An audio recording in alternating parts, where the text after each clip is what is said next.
Assalamu alaikum to all the audience and especially to my beloved, respected brother Zakir Naik, Dr. Zakir Naik. It's been a long time since I see you. Last time I used to see you in Penang. Now you are no more coming to Penang. There are some problems, okay.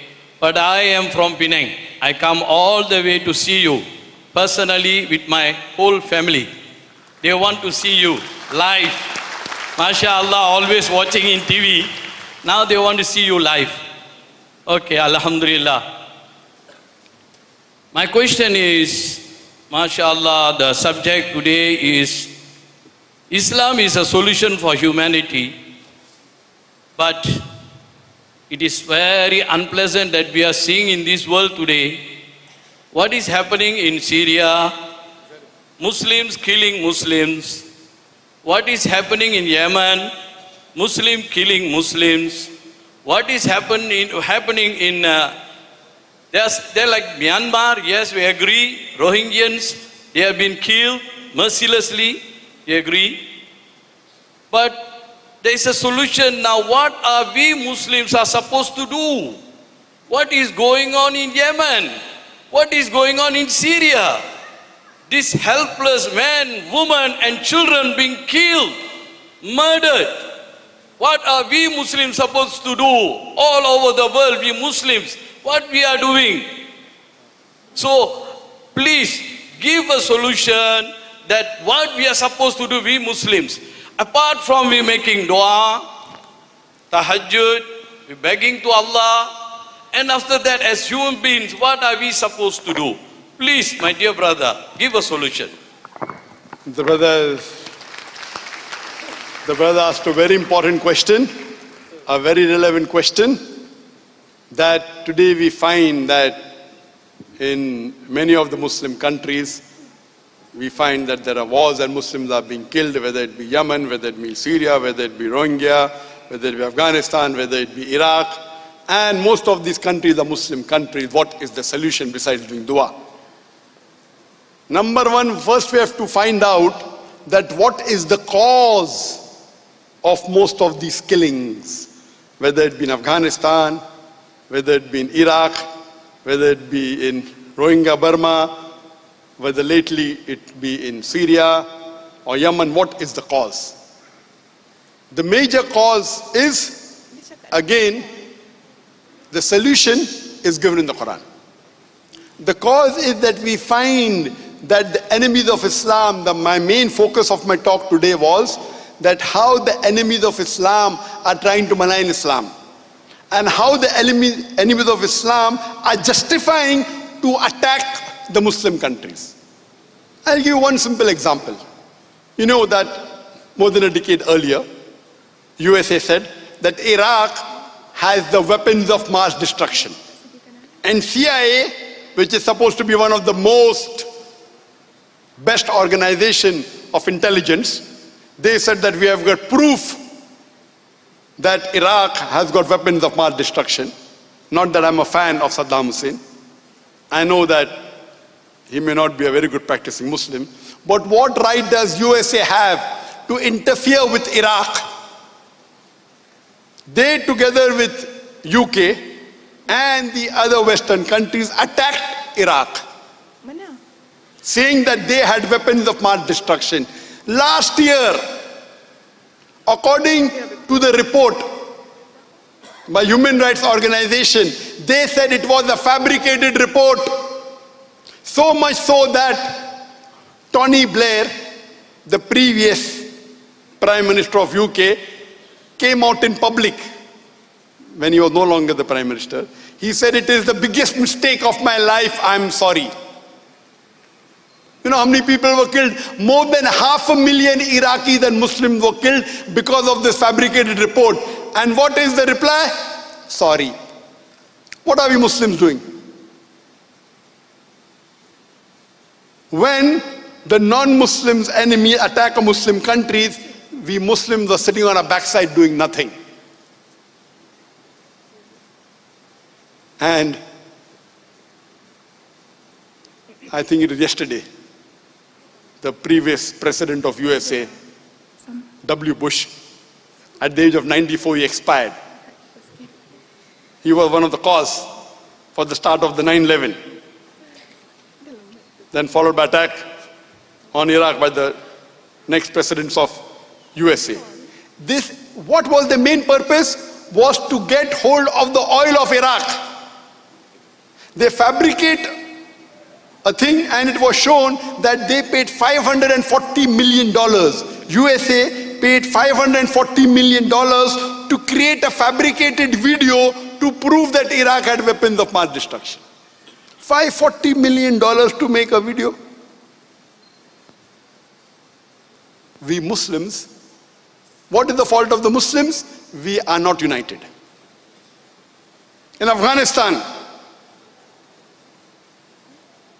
when Afghanistan had a war with Russia, Soviet Union, which was enemy of USA, the USA takes help of the Muslim country along with Afghanistan to take out Russia. Hillary Clinton said in a video that they spent $8 billion in supporting the Afghanistan and creating Taliban to fight the Russians. They create and then say that they are terrorists. Who is the bigger terrorist? The person who does the act or one who creates? The person who makes the person a terrorist. Who's the bigger terrorist? What are we doing? Nothing. They send clusters bomb in the country which is one of the weakest countries in the world, Afghanistan. They send cluster bomb. The bomb goes down and then it disintegrates into various bombs, killing thousands, tens of thousands of Afghani. What did the Muslims do? Nothing. The problem is that we Muslims are united. All these, what you find, all the war zone, when the Muslims are being killed, who is supporting the killing of the Muslims? Non-Muslims. Who's the one who engineered most of the places? You will find it's a fabricated things created by the enemies of Islam to attack the Muslim country, whether it be for oil, whether it be for money, whether it be for power, whether to attack or destroy the enemies.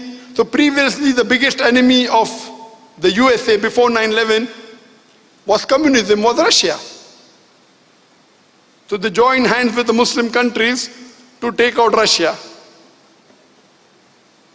The solution to this problem is given in the glorious Quran, in Surah Imran, chapter number 3, verse number 103, where Allah says, وَاعْتَصِمُوا بِحَبْلِ اللَّهِ جَمِيعًا وَلَا تَفَرَّقُوا.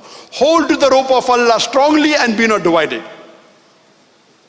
The rope of Allah is the glorious Quran and the authentic hadith of Muhammad sallallahu alaihi wasallam. If we Muslims hold strongly to the rope of Allah and the authentic sayings of Muhammad sallallahu alaihi wasallam, we will be on top of the world. If you read the history, before the Quran was revealed, the Arabs were looked down upon. It was called as Yawmil Jahiliyyah, the days of ignorance. After the Quran was revealed, the Arabs became on top of the world. If you read the seerah of Muhammad sallallahu alaihi wasallam and the Khulafa Rashidin, and after that, Muslims were on top of the world. We rule half the world. And people welcomed us. Come to our country so that we get justice. The non-Muslims invited our Khalifas. Why? Because they wanted the unjust rule of their ruler to end. The Westerners say Islam was spread by the sword. Delese O'Leary gives the reply in his book on page number 8, Islam at the Crossroad, that people who, Delese O'Leary said that history makes it clear that the myth that Islam was spread by the sword is the most absurd, fantastic myth that the historians have ever repeated. It's a myth. At that time, the Muslims were united on the base of Quran and Sunnah. Today, we Muslims are divided. If the Muslim countries, there are more than 50 countries in the world in which majority people living are Muslims. If all the Muslim countries unite, we will be a very strong force. And if we implement the Quran, we will find this is the solution to the problems of humanity. Unfortunately, our beloved Prophet ﷺ said that close to the Qiyamah, we'll find that Muslims will be in large numbers. And we find today more than 25% of the world population are Muslim, and it's going to increase. But they will be like froth. Froth. Far away from the deen. And we find that today. Muslims are going further and further away from the deen. And this you are finding everywhere in the world. The country that we looked on upon, they are sticking to Quran and Sunnah. Today, they are going away from Quran and Sunnah. And the more they will go away from Quran and Sunnah, the more will be degraded. There will be more injustice in that country. Now, hardly there are countries in the world which we can say are Muslim countries that are following Quran and Sunnah. Hardly. So the problem with us Muslims is that we are not united. We are divided. We fight amongst ourselves. If we are united, today we know that previously Muslims were at least united on the issue of Palestine. Today we are divided. There are Muslim countries which are saying no problem that Israel wants to take over the country. What's happened to the Muslim Ummah? The problem is today we Muslims fear more the human beings in this world than fear Allah subhanahu wa ta'ala. Yes, everyone will be judged according to the capacity you have. Everyone has the capacity to do dua. We should do dua, as you mentioned, rightly said. But if someone has the capacity to speak, and if he does not speak, Allah will take over his power of speech. If someone has the capacity to fight and he doesn't fight, Allah will take over his power. You know, today the Muslims, at the time of Muhammad sallallahu alaihi wasallam, the Muslims were poor. What Prophet Muhammad sallallahu alaihi wasallam left behind was the Sahaba, was the Khulfa Rashidin. Today, we Muslims are the richest in the world. We have the black gold, we have the oil, we have the petrol. What are we? Nothing. We have been used as doormats. Wealth is not required for us to follow Quran and Sunnah. And our beloved Prophet Muhammad sallallahu alaihi wasallam said, I will not fear for my own ummah poverty as much I will fear the richness and the wealth. Today the problem in us is because we are wealthy, we have forgotten Allah subhanahu wa ta'ala. Those Muslim countries which have the wealth, those Muslim countries which have the wealth which they can use in the way of Allah subhanahu wa ta'ala, they are using it in the wrong way. I don't have to give examples, the world knows about it. They are using it to bribe the other people, not for the deen. Allah doesn't require us. You and me, the rubbish that we are, Allah does not require us to make His deen prevail. Allah is very clear. And Allah says in the Quran in no less than 3 different places. In Surah Tawbah, chapter number 9, verse number 33. In Surah Fatah, chapter number 48, verse number 29. And Surah Saf, chapter number 61, verse number 9, Allah says, هُوَ الَّذِي أَرْسَلَ رَسُولَهُ بِالْهُدَى وَالدِّينِ الْحَقِّ لِيُظْهِرَهُ عَلَى الدِّينِ كُلِّهِ. That Allah sent His messenger with guidance and the religion of truth so that it will prevail over all the other religions, all the isms.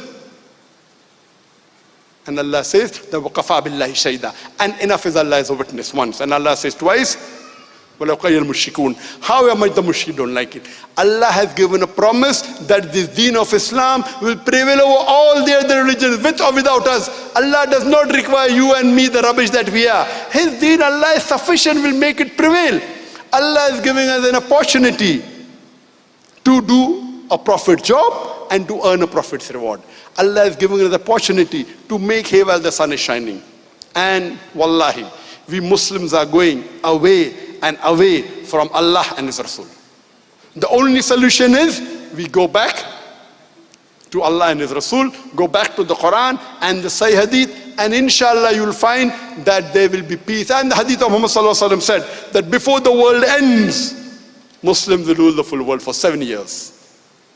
And that would be the best years. And we pray to Allah subhanahu wa ta'ala. We don't know when that will come. We pray that may Allah make us live to see those years. So the solution is the Muslims should be united on the basis of Quran and the Sahih Hadith. Hope that answers the question.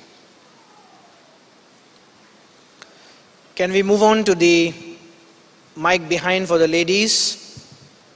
Yes. Kindly state your name, your profession, and your question briefly. Assalamu alaikum, Dr. Zakir Naik. My name have to be kept secret for a few reasons, and I hope my face is not recorded.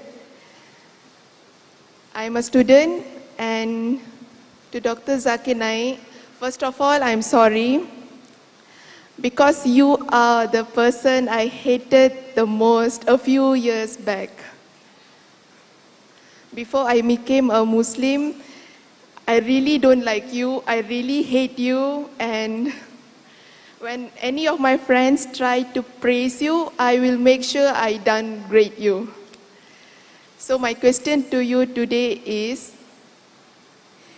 despite of all this kind of hatred of others towards you, how do you continue doing this da'wah to the entire nation, people and everyone? And one more thing, Dr. Zakir, I would like to sincerely say I'm sorry for all the hatred in the past.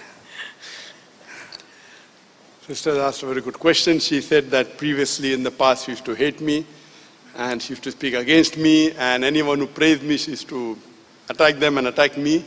And I believe that now she is a Muslim and she's apologizing for that. Sister, first I'd like to say that thank you for giving me all those hatred, because when a person truly hates someone and he believes in it, but if he's logical, inshallah, there are chances they will come to the true part.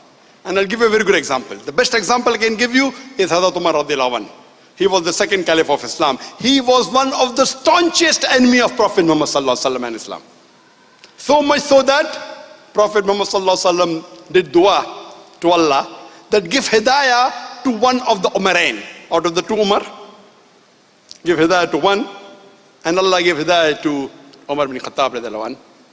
And when the person used to hate Islam, ready to kill in the name of Islam, when he accepted Islam, he was one of the staunchest supporters of Islam. So I pray to Allah subhanahu wa ta'ala that may He make you, like Hazrat Umar radiallahu anh, that one who was the staunch enemy of Islam against Da'is, inshallah you will be one of the staunchest supporters of Islam, inshallah. And our beloved Prophet Muhammad sallallahu alaihi wasallam said that once a person accepts Islam, all his or her previous sins are washed away. All the negative is washed. The more bad they did, that much positive they get. That means a person before accepting Islam, the more evil he did, he was so far away from the deen. When he accepts Islam, that the negative he did all becomes positive. Means the more you abuse me or Islam, inshallah you will get that many positive points after you accept Islam, inshallah. Regarding your main question, that how do I, when there are many people who are hating me, how do I yet do dawah? And that's a very good question. And when I was new in the field of dawah many years back, when I started preaching, there were few people listening, then became 100, then became 1,000, then 100,000, then million. So I had to think, okay, first when I started out of 100, 1% was my enemy. So 100 people, 1% enemy. When 1,000, there'll be 10 enemies. When million, 1% of million, 10,000, 10,000 enemies. So yes, my popularity is increasing, and percentage-wise the enemy is increasing. That was my understanding, which I was wrong. When we do the analysis of the seerah of Muhammad sallallahu alaihi wasallam, we come to know that when he started preaching Islam, 5 of them accepted Islam. There were no enemies. As he kept on growing, spreading the truth, the enemies increased. Today, the person who is the most influential in the world, it is Muhammad sallallahu alaihi wasallam. Not only agreed by the Muslims, even by non-Muslims. Michael H. Hart in his book, The 100 Most Influential People, he puts our Nabi Kareem sallallahu alaihi wasallam, Muhammad sallallahu alaihi wasallam, as number 1. He's a non-Muslim, but puts Muhammad sallallahu alaihi wasallam number 1 most influential human being in the world.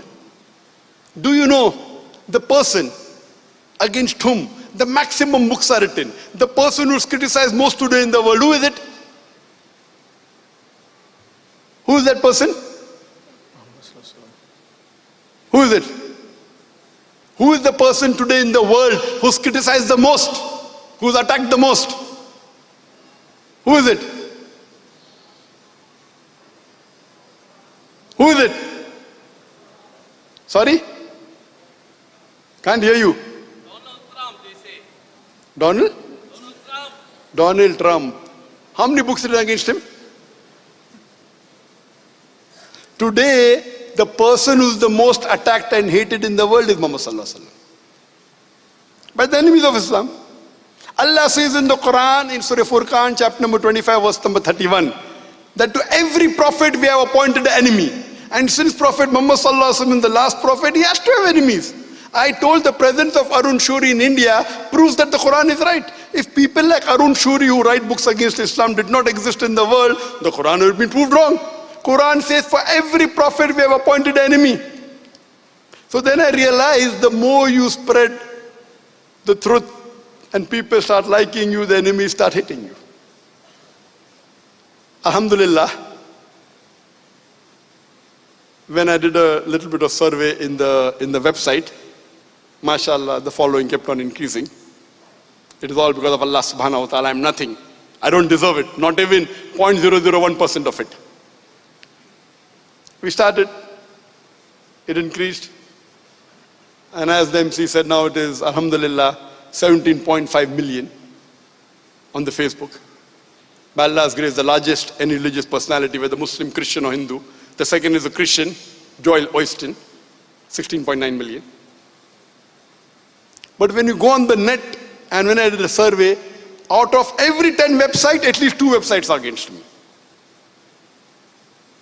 Maybe 20%, it may increase. Muhammad Sallallahu Alaihi Wasallam, you know, the followers are 1.8 billion, maybe 2 billion, some non-Muslim loving. But yet, the people hating him are more today. The books written against him. And that reminds me of a scholar, that you asked me the question, how when people hate you, why it continues. There's a scholar who quoted that Hazrat Umar radiallahu anh, the second caliph of Islam, Allah subhanahu wa ta'ala created a sect who cursed Hazrat Umar radiallahu anh so that he gets sawab. One scholar said the reason Allah created a sect to curse Hazrat Umar radiallahu anh so that more they curse in the akhirah, he will get reward.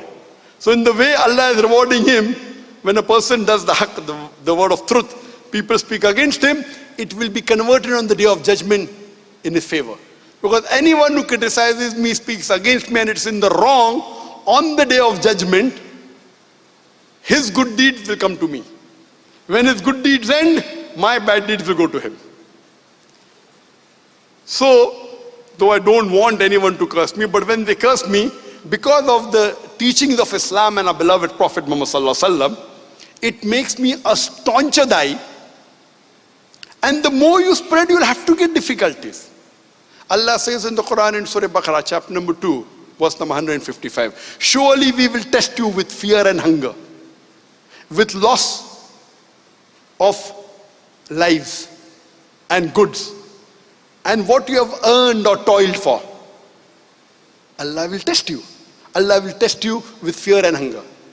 And we find that more difficult the test, more is the higher reward in the akhirah. And our beloved Prophet Muhammad Sallallahu Alaihi Wasallam said, all the Ambiyas, all the messengers were tested much more than any other non-messenger in the world. So more difficult the test, higher the reward. And today, I always thank Allah subhanahu wa ta'ala that whatever little bit I've done, it is hadha min fazli Rabbi. It's only because of Allah subhanahu wa ta'ala. And I left my profession. People told I'm a fool. I left my medicine profession and became a dai. I became from doctor of a body to doctor of a soul. They called me a fool because when I wanted to become a doctor, I thought it was the best profession in the world to serve the sick people. It is a good profession. But when I found a better profession of a dai, I gave up my medical profession to become a dai. And Allah subhanahu wa ta'ala blessed me much more than what I could have thought of. I'm sure if I was a doctor, you all wouldn't have come here in Perlis to hear me. There wouldn't have people. We did it for the sake of Allah. Allah gives you multiple times more. And today the problem, because we are spreading the truth, there are people against us. There are people accepting Islam in large numbers, alhamdulillah. Peace TV today, the network has more than 200 million viewers. Every day, hundreds of non-Muslims accepting Islam. This doesn't go down the throat of the enemies of Islam. Whether it be the Western countries, whether it's the country where I was born in India. They don't like it. I like the constitution of my country, India. It is one of the few countries in the world which give the citizen the right to preach, practice and propagate the religion. I did not break a single law of the country. But because I was spreading peace, I was giving solution for humanity. All the people who don't like peace to prevail, they don't like me. So more they strive against me, I'm striving harder to spread the message of Allah subhanahu wa ta'ala. The more difficulties they put to me, thinking that they will maybe make me break down, it is making me a more firm die. Because as Ibn Taymiyyah, there are many people who attacked him, they threatened him that they will put him in jail, and they threatened him that they will kill him, they will exile him. Ibn Taymiyyah, Shaykh al-Islam, and I say that I'm nowhere compared to him. I'm just 0.0001%. And I say the same thing what he said. That what can you do to me? If you put me in jail, I will do zikr of Allah.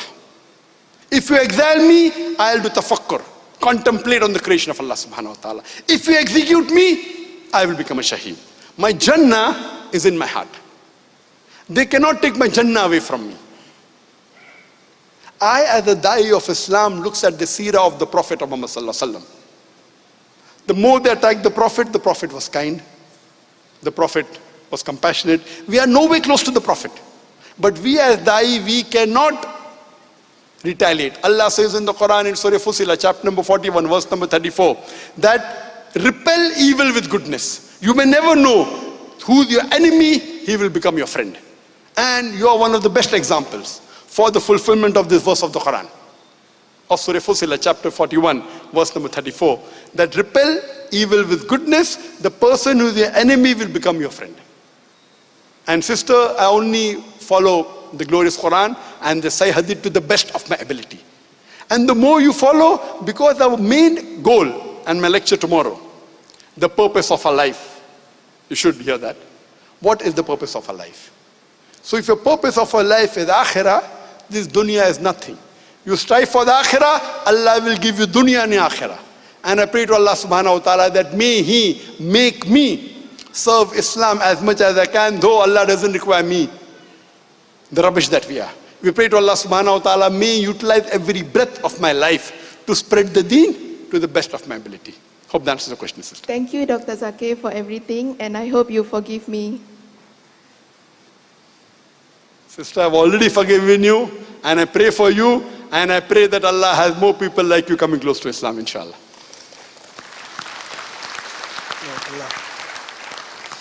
Can we have the brother on the mic behind? Kindly state your name, your profession, and your question straight to the point. Assalamualaikum warahmatullahi wabarakatuh. My name is Ahmad Farhan B. Ahmad Sabri. My profession is a student from University Malaysia Perlis. From past Dr. Zakir talk, you said that some of the Christian rules are pretty much same with our Islamic Sharia, such as punishment for a thief, which is cut their hand. My question is, why their priests did not want to talk to about this to their followers, which is contained in the Bible? Thank you. Brother asked a question that in my speech I said that some of the teachings of Christianity same as Islam. For example, cutting the hand. I never said that, brother. I said some of the teachings are same in all the religions. Not to rob, not to cheat, not to molest a woman, not to rape. I never said that cutting off the hands is there in Christianity. I never said that. I said Islam, besides teaching good things, shows you a way how to achieve that goodness. Just by saying not to rob is not sufficient. See, in every law, every country has its law. It may not be perfect, but the laws, and most of the countries, almost all countries say don't rob. After that what? After that what? Only by saying not rob will it be sufficient? No. As a deterrent, they have punishment. Some countries will say, if you rob, then 1 year imprisonment. Some country will say 2 years. Some country will say 3 years. In Islam, it says if you rob and if you fulfill the criteria that you have done all these wrong things, then the punishment is chopping off the hand. Surah Ma'idah chapter 5 verse 38, which is a deterrent. And the maqasid of Sharia is not to chop people's hand. It is to make them fearful so that they do not do the crime, so that the problem of the humanity is solved. I never said that Christianity also said that you should chop the hand. That's a misunderstanding. I said most of the religions speak good things, but they do not give a solution how to achieve that goodness. Hope that answers the question.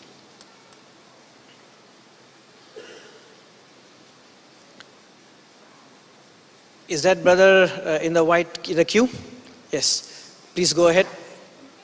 Kindly state your name and profession and your question to the brother. Okay, Assalamu alaikum wa rahmatullah. My name is Muhammad. I'm a student in University of Malaysia, Perlis. Dr. Zakir, I want to ask you, now there is many of people, they affected by Western. They say Western is better, they strongest, so we have to follow them, follow Western rules.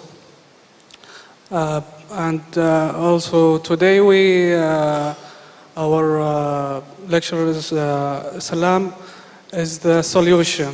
So how can we answer them and tell them Islam is the solution, especially in political?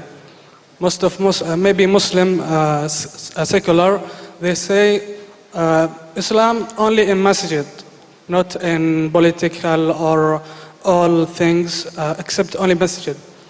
What we have to say for them? Well, there's two questions. The first question is that today the Western countries are strong, they're powerful, so we have to follow them. How can we say that Islam is the solution? As far as the first question is concerned, brother, I already gave the reply. That though these countries like USA say they are the most powerful country, it has the maximum number of theft in the world. What is the solution? Would you like to live in a country which has the maximum number of theft? You know, I've been to Western countries, USA, several times. Yes, I know, but you know, you asked me the question. Strongest. Whether you asked me the question. Yes, yes. Correct? So after I finish the answer, then you can. Okay. The reply I already gave in my talk. No. I gave the reply in my talk. I've been to USA several times. In most of the cities of USA, it is difficult to travel after midnight for fear that you will be attacked. So, would you like to live in such a country? Out of the statistics that is there in USA, when a woman passes from university, more than 95% have already had a sexual intercourse before marriage. 95%. Would you like to stay in such a society? This is what they're trying to portray. This is called women liberalization. I say it is nothing but a degradation of honor, deprivation of a soul, and exploitation of a body. So what they're saying they advanced is actually degrading them. We love our sisters, we respect our sisters. So if you follow Islam, Islam has the solution to the problems. If they say that if you see to it that a woman is not raped, is being subjugation, I love my woman to be subjugated because I don't like the woman to be raped. This is the reply. Coming to your second question. That some of the secular Muslims says that Islam is only meant to be followed in the mosque.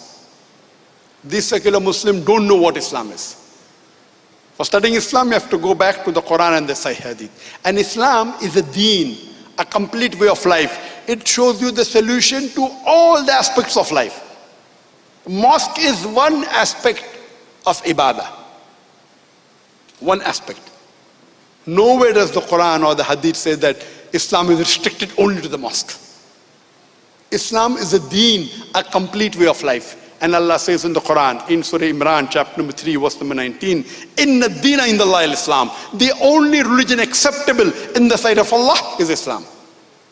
Allah says in Surah Al-Imran, chapter number 3, verse number 185, that if anyone desires any other religion besides Islam, it will never be accepted of him. And in the akhirah, he will be amongst the losers. So Islam is a complete way of life. And the best example is Muhammad Sallallahu Alaihi Wasallam. That he led a life as a prophet, he led a life as a statesman, he led a life as a politician. Today's politics is dirty. That time, if you want to see the seerah of Muhammad sallallahu alaihi wasallam. See the lifestyle of the four Khulafa Rashidin. You will come to know what a politician is. So if you want to emulate politics, see the life of Muhammad sallallahu alaihi wasallam. See the life of the four Khulafa Rashidin. If you want to behave like a good father, look at Muhammad sallallahu alaihi wasallam. Look at the Sahabas. If you want to be a good businessman, look at the Sahaba. So we find in Islam a complete solution. Those people who don't have enough knowledge of Islam, it is lack of knowledge that they say that Islam is restricted to the mosque. It's important, very important, but it is a complete way of life. Hope that answers the question. Jazakallah khair. Yeah. Thank you. Because we don't have much time, if there are sisters, you can kindly stand to the mic. We probably will have one or two more questions after this. So if there are sisters, you can kindly stand and queue in the mic. Meantime, I will proceed with the brother on the front mic. Kindly state your name, your profession, before asking your question, brother. Assalamu alaikum. My name is Osama Rida. Walaikum assalam. I'm a degree student, business. Just my question is about Salah. You've mentioned and give us knowledge about Zakah and how it benefit our society. So what about Salah? Why we should gather in the mosque? What is the benefit of it for the community and the society? Thank you. Brother asked the question that in my lecture I gave the example of Zakat. What about Salah? What is the benefit of Salah? Why should you go to the mosque and have a congregation and gathering? Brother, I've given a full lecture on Salah, the programming towards righteousness. It's for about 1.5. I don't intend doing that. You cannot cover all the points in one lecture. Salah is the second pillar of Islam. After Tawheed, believing in Allah, that there's no one except Allah subhanahu wa ta'ala worthy of worship, and Muhammad sallallahu alaihi wasallam, messenger, the second is Salah. Our beloved Prophet Muhammad sallallahu alaihi wasallam said, the first deed that will be asked you on the day of judgment is about your Salah. And according to Imam al-Bahabi, not praying falls as the fourth major sin in Islam. Number 1 is shirk. Second is murder. Third is black magic. Fourth is foregoing Salah. It is the fourth major sin in Islam. And our beloved Prophet Muhammad said, mentioned in Sahih Bukhari, volume 1 in the book of Salah, that if you pray in Jama'ah, you get 27 times more sawab. So praying in Jama'ah is 25 to 27 times better congregation. And there are several hadith of our beloved Prophet Muhammad. There are hadith of Prophet Muhammad, it's mentioned in Sahih Bukhari, volume 1 in the book of Salah, that the Prophet said that people do not come to the mosque for the Jummah Salah. He felt like telling one of the Sahaba to lead the Salah so that he would go and burn the houses of those people who did not come for the Jummah Salah. There's another hadith in which the Prophet Muhammad said. So based on the scholars, praying Jummah Salah is fard. And if you do it for 3 times without reason, Allah blocks your heart. And according to Imam al-Dhahabi, it is the 66th major sin in Islam. Not praying persistently Jummah Salah in congregation is the 66th major sin. Imam al-Dhahabi also says sin number 65, one sin before that persistently not praying in the mosque, in the congregation, Salah with Jama'ah without a valid reason. There's another hadith of Sahih Bukhari, volume 1, book of Salah. The Prophet said, the hypocrites did not come for the Fajr Salah or the Isha Salah. And if they knew the reward, they would come crawling. I felt like telling one of the Sahabas to lead the Salah so that I can go out and burn the homes of the men with them in it who did not come for the congregation Salah. So praying in Jama'ah, the 5 times Salah, according to very few scholars it is mustahab sunnah. Majority scholars says it is fard. Imam al-Dhahabi says in his book, in Qabair, it is the 65th major sin that if you do not pray 5 times Salah in the congregation in the mosque. So most of the scholars agree that you have to pray unless you have a valid reason, that if maybe you're traveling or if you're sick. Or normally at the time of the Sahabas, if a person did not come to the mosque to pray, he was either sick or he was a munafiq. That's what the Sahabas did.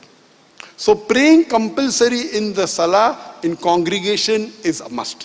What are the various benefits? I can give a talk for 1 hour only on scientific benefits. Time doesn't permit me, but you can see my video cassette. You come closer to the Muslim Ummah, you get guidance from the Imam, your khushu increases. The best time, the best peace of mind is the time of Salah. And the best part of Salah is the sujood. Allah mentioned sajda and sujood in the Quran 92 times.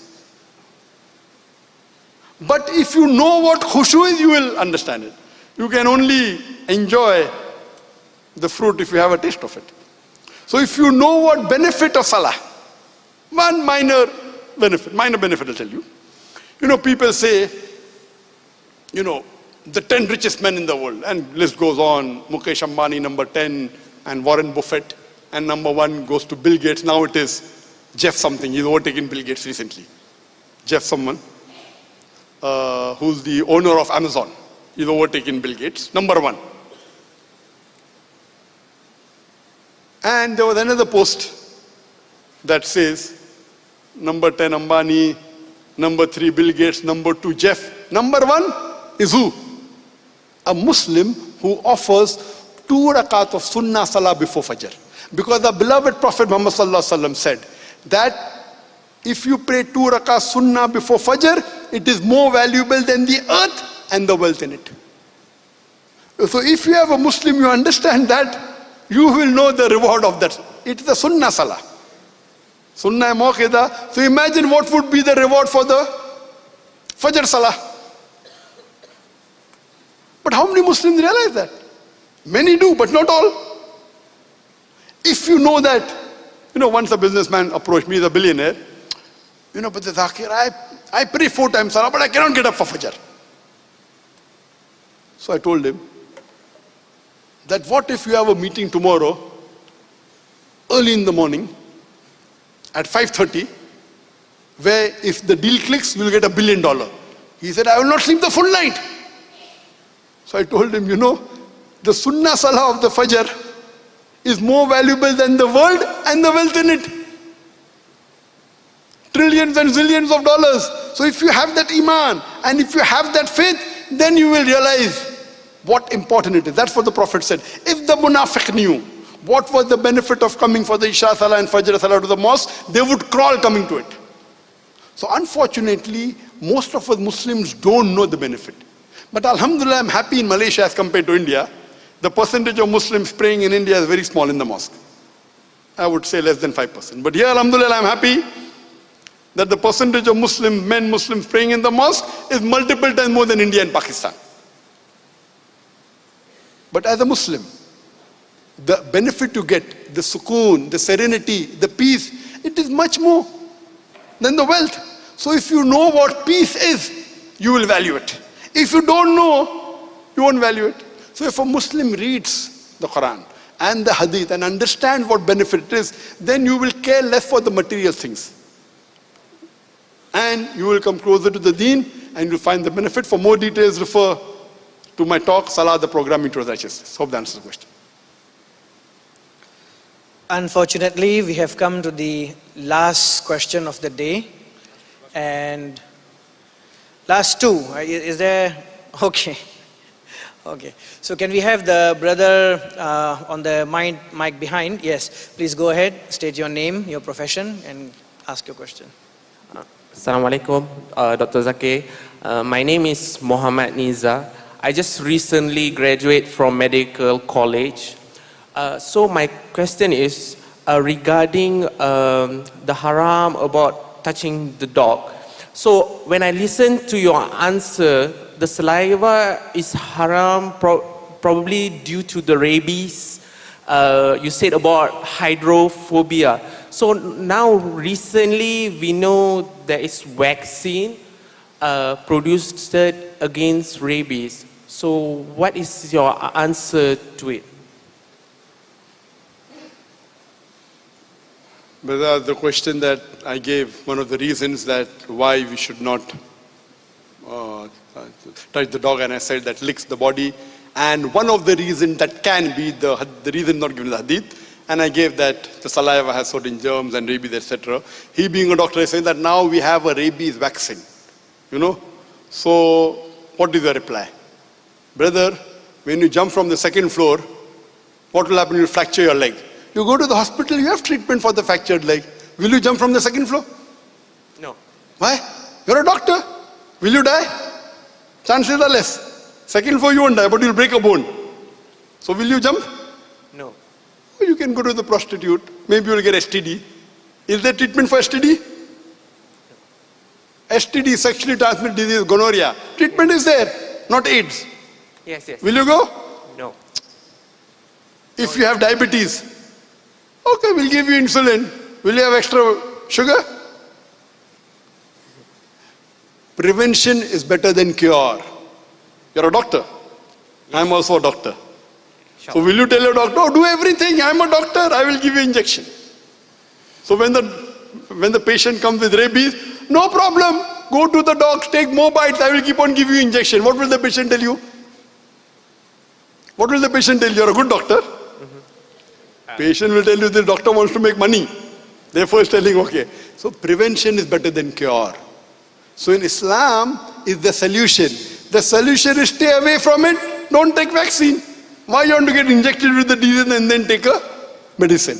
Best is prevention is better than cure. Hope that answers the question. Thank you, Doctor.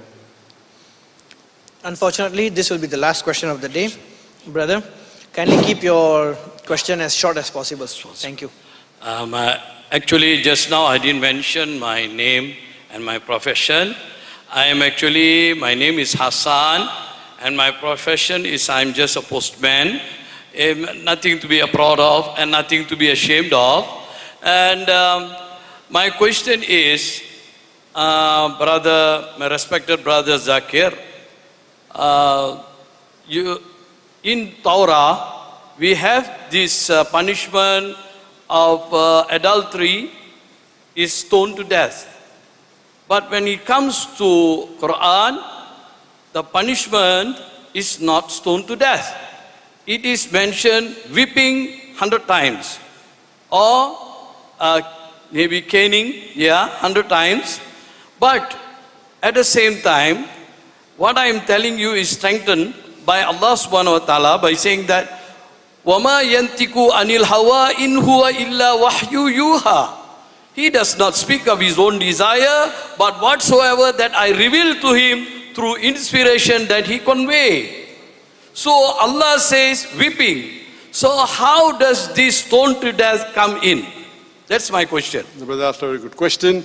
He said that if you read the Bible, in the Jewish and the Christian scriptures, we come to know that for adultery it is the punishment stoned to death. In Islam, if you read the Quran, it says that there is 100 lashes. So where does the stoning to death come? What you are referring to, brother, if you read the punishment for zina, there are various verses in the Quran talking about it. One verse in the Quran in Surah Nur, chapter number 24, verse number 1, says that when they are involved in zina, zina is of two types, adultery and fornication. Fornication means an illegal sexual intercourse before marriage. Adultery is an illegal sexual intercourse after marriage. Difference between the two. It says that keep her in seclusion in a home until that takes place or until Allah gives something else. That means there's a punishment mentioned, but there's a clause. Unless Allah gives another punishment. If you read Surah Nur, chapter number 24, verse number 4 says that if you're involved in fornication, 100 lashes.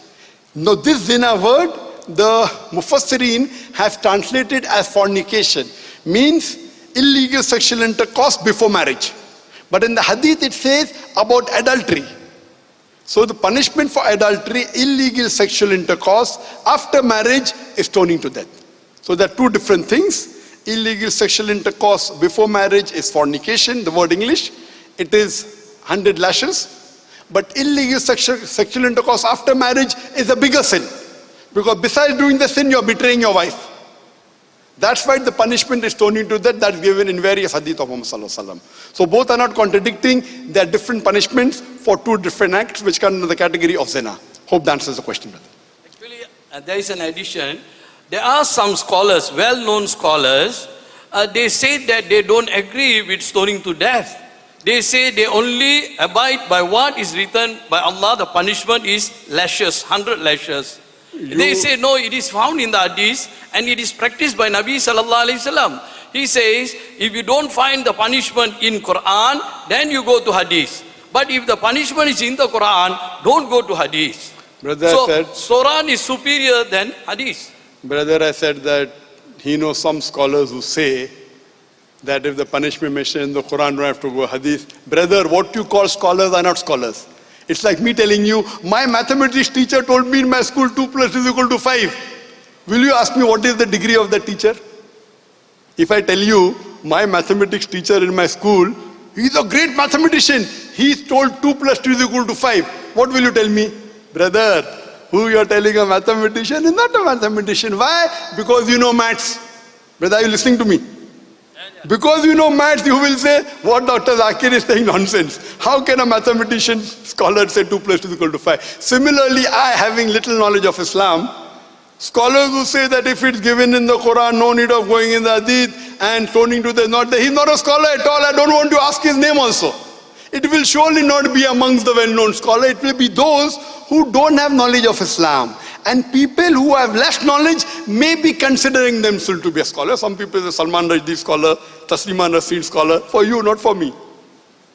So these scholars who say, what is the ruling of the Quran and Hadith is when you want to know about Islam, number one is Quran, then is Hadith. I agree, there's no two doubt about it. But the Hadith will never contradict the Quran. No Sahih Hadith will contradict the Quran, and the Quran is a telegraphic message. Quran says pray. How to pray does it mention? It may tell you about Qiyam, about Sujood. Does it say how many rakah to pray in Fajr? Does it say?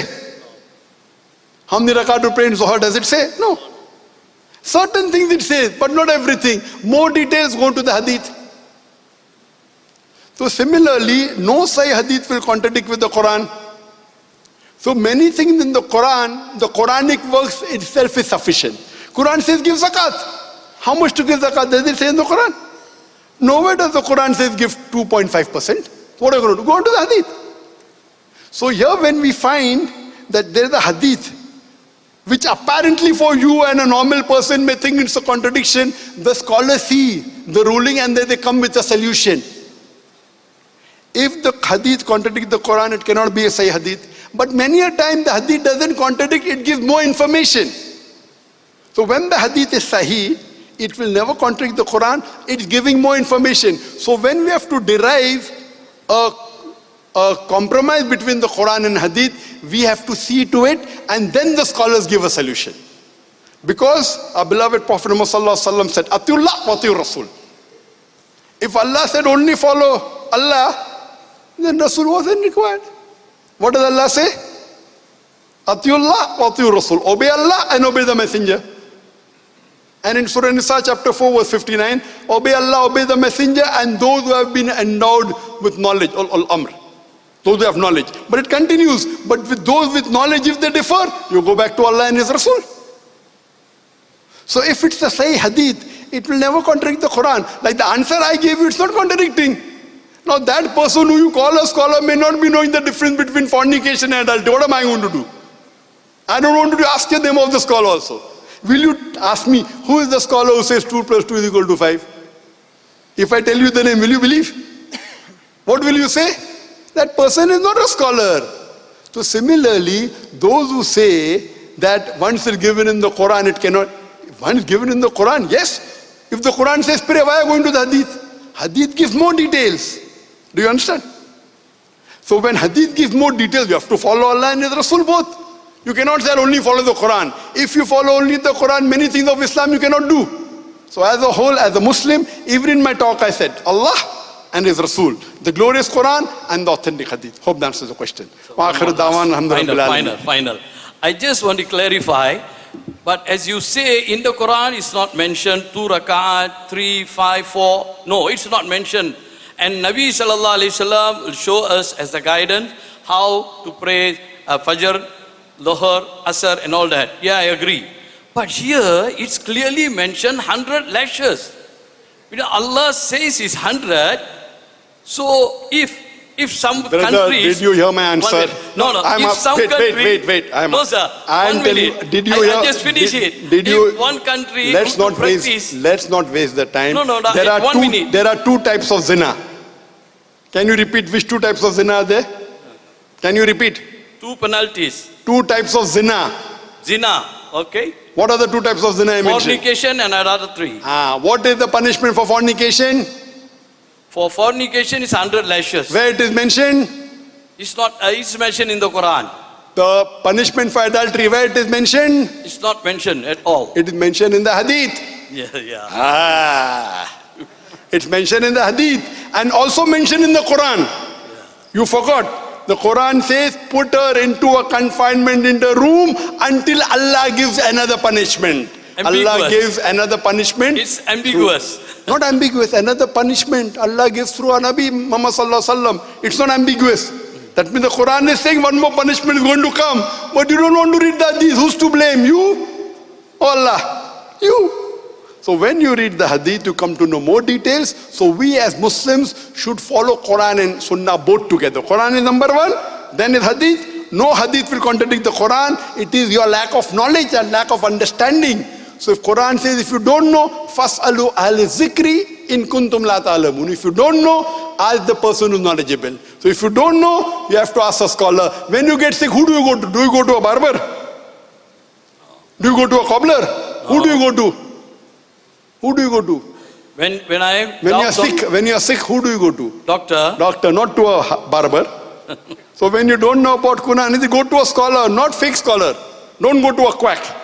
To a scholar who has knowledge of the Quran and Sayyidit, and inshallah you'll get the reply. Hope that answers the question. Wa akhiru da'wana alhamdulillahi rabbil alamin.